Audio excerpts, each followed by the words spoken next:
masu dukan matansu laisa ulaika bi khiyarikum, waɗannan ba su ne zababbu a cikin ku ba.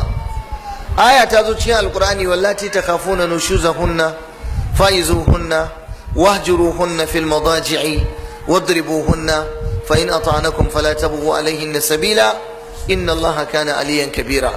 Lalle wannan aya ta zo a cikin alqur'ani, matan da kuke jin ainihin wato kuke ganin sun kangare muku, sun fandare, sun kangare, to ku yi musu wa'azi. Haka Allah ce a musu wa'azi. Idan aka yi musu wa'azi ba su ba, a kaurace musu a shimfiɗa. Duk matar kirki in mijinta ya kaurace mata a shimfiɗa tana shiga damuwar da ya fi duka zafi. Allah ya ce idan aka yi haka sai ce wadribu wannan ku dake su. To wani irin duka? Qur'ani ya ce ai duka, amma wani iri? Annabi sai ya fassara dukan zarban ghaira mubarrahin, dukan da yake ba mai jiwa mutum rauni ba, dukan da yake ba mai fasa kashi ba, dukan da yake ba mai zubar da jini ba, dukan da yake ba mai kumbura jikin mutum ba. Yanzu yaro, ba ana cewa yaro in ya laifi dan karami ka dake shi ba? Ba tsuntsiya kuke dauka kuna dukan shi ba? Tsuntsiya sai ki dauke tsuntsiya sai ki zane yaro ita kuka, kin ga wannan bare cutar da shi ba. To in ta kama zaka dake mace, to irin wannan zaka yi mata wanda idace da ita, ta ji cewa wai dai wani abu ne da zaka nuna mata ranka ya ɓaci, ba wai ka rufe ta a taki kai ta dukanta sai ka ce ka samu jaki ba. Zaluncin mata shi ma yana nan, ba za mu bar shi ba.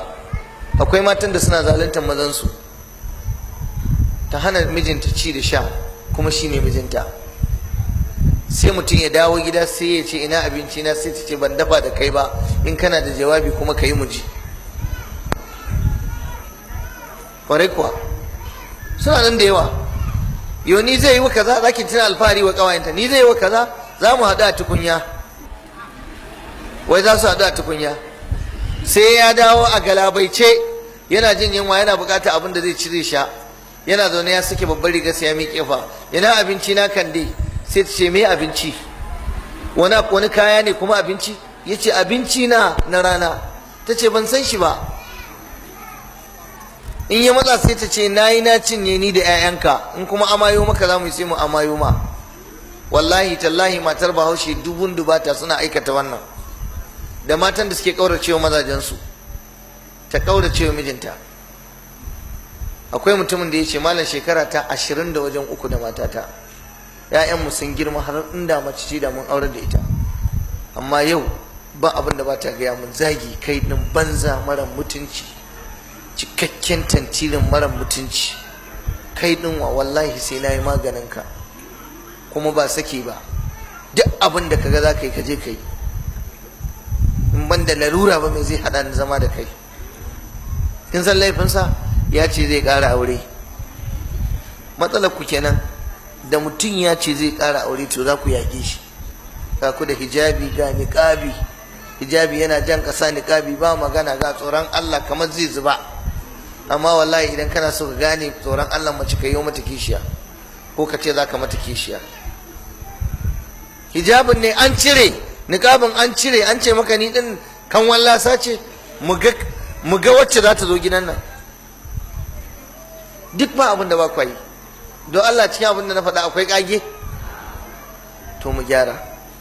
Yanzu wannan ba zalunci ba ne. Akwai mutumin da ya ce da na shawo kwanan layin unguwarmu gaba na faɗuwa yake, saboda Allah ya haɗa shi da mace mai yaji da citta, yajin ma na citta mai zafi, ba ta da kirki, wulakanci ne da ita, sai ta zage shi, ta zagi iyayensa. Akwai matar da ta ce wa mai gidanta, ubansa ne fa bai da lafiya, na bukata a rinka sa mai abinci. Ce ni ba katuwar banza bane, kuma ni ba zan zo ina dafa wani kato abinci ba. Idan lokacin da ka zo auro ne mun yi alkawari da kai zan rinka dafa wa iyayenka abinci, sai ka gaya mu. Shi bai da mata ne? Shi baban naka bai da mata, matarsa ba za ta dafa masa ba, ni ne zan dafa musu abinci? Ta ce ba za ta yi ba. To kun ga shi ma wannan zalunci. Allah kiyaye.